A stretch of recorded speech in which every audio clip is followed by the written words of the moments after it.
ముందుగా అమర్నాథ్ రెడ్డి గారు పలమనేరు లేరా?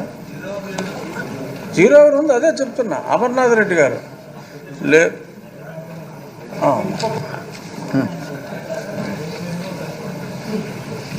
అగ్రికల్చర్ రైతులకు సంబంధించిన విషయం అధ్యక్ష, 2014-19 మధ్యలో ఆనాటి ప్రభుత్వంలో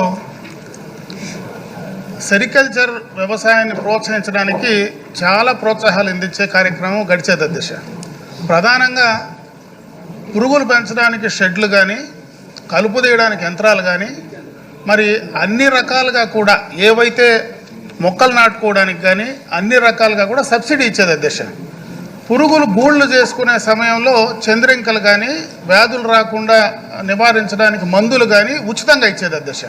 ఇంకొక ప్రధానమైనటువంటి అంశం దీంట్లో పండించినటువంటి గూళ్లకు ప్రతి కేజీకి 50 రూపాయలు ఇన్సెంటివ్ అప్పట్లో ఆ ప్రభుత్వం ఇచ్చేది అధ్యక్ష.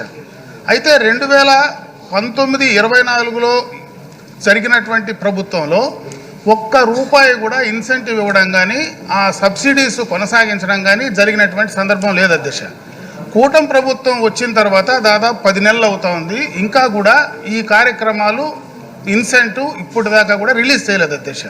నేను ఆ రైతాంగం తరఫున ప్రభుత్వాన్ని విజ్ఞప్తి చేసేది, గతంలో ఏదైతే సెరికల్చర్ వ్యవసాయాన్ని ప్రోత్సహించడానికి చంద్రబాబు నాయుడు గారు ఆ రోజు ఆ కార్యక్రమాలు చేశాడో ప్రధానంగా ఆ ఇన్సెంటివ్ ఇమీడియట్గా కూడా రిలీజ్ చేయడానికి ప్రభుత్వం చర్యలు తీసుకోవాలని చెప్పి మీ ద్వారా నేను కోరుకుంటున్నాను అధ్యక్ష.